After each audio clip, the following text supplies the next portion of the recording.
Hi అండి, welcome to rainbow creations. పురాణాల ప్రకారం శ్రీ మహావిష్ణువు ఆఖరి అవతారం కల్కి.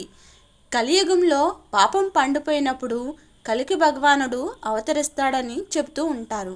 ఇంతకీ కల్కి వచ్చేటప్పుడు?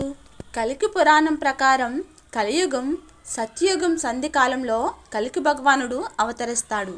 శ్రీ మహావిష్ణువు ఈ అవతారం 64 కళలతో నిండి ఉంటుంది.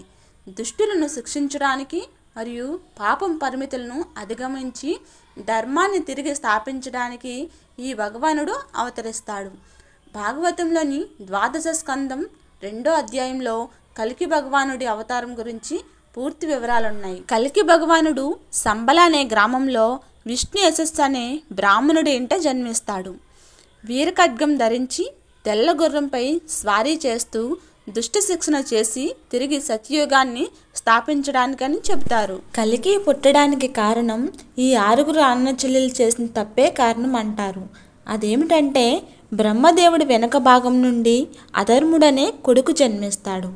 అతని భార్య పేరు నిత్య. తను పిల్లికల్ల వయ్యారి. వాళ్ళకి దంబుడు అంటే మోసం అనే కొడుకు, మాయ అనే కూతురు జన్మిస్తారు. అన్న చెల్లెలైన వాళ్ళిద్దరూ పెళ్లి చేసుకుంటారు. వాళ్ళకి లోబుడు అంటే కామం అనే కొడుకు, నికృతి అనే వికారమైన కూతురు జన్మిస్తారు. అన్నా చెల్లెలైన వాళ్ళిద్దరూ కూడా పెళ్లి చేసుకుంటే క్రోధుడు అనే కొడుకు, హింస అనే కూతురు పుడతారు. వాళ్ళు కూడా పెళ్లి చేసుకోవటంతో కలిపురుషుడు అనే ఒక భయంకరమైన రాక్షసుడు పుడతాడు. ఆ రాక్షసుడు పుట్టడమే చాలా విచిత్రంగా ఎడమ చేతితో తన అంగాన్ని, కుడి చేతితో తన నాలుకను పట్టుకొని విచిత్రంగా నవ్వుతూ పుడతాడు. ఆ తర్వాత తనకి కోటానుకోట్ల పిల్లలు పుడతారు. వాళ్ళంతా ఎవరంటే మనందరమే. అందుకే కలికాలం అంటారు.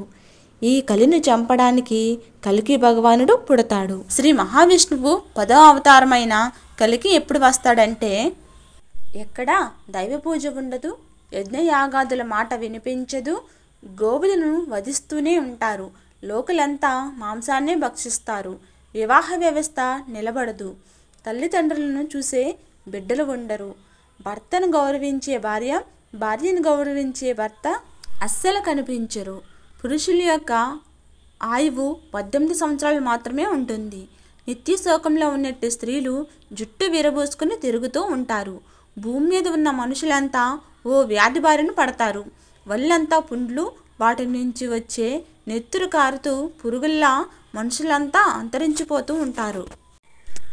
పరమ పుణ్యాత్ములు అనేవారు మాత్రమే శరీరాలతో ఉంటారు. ఇలాంటి సమయంలో అవతరించిన కల్కి దుష్ట శిక్షణ చేసి కలియుగాన్ని అంతం చేసి తిరిగి కృతయుగాన్ని ప్రారంభిస్తాడు. ఈ మధ్యకాలంలో జలప్రలయం సంభవించి భూమిని మొత్తం ముంచెత్తుతుంది. అంటే మొత్తం తుడిచిపెట్టుకొని పోతుంది. అటువంటి సమయంలో కల్కి భగవానుడు అవతరిస్తాడు.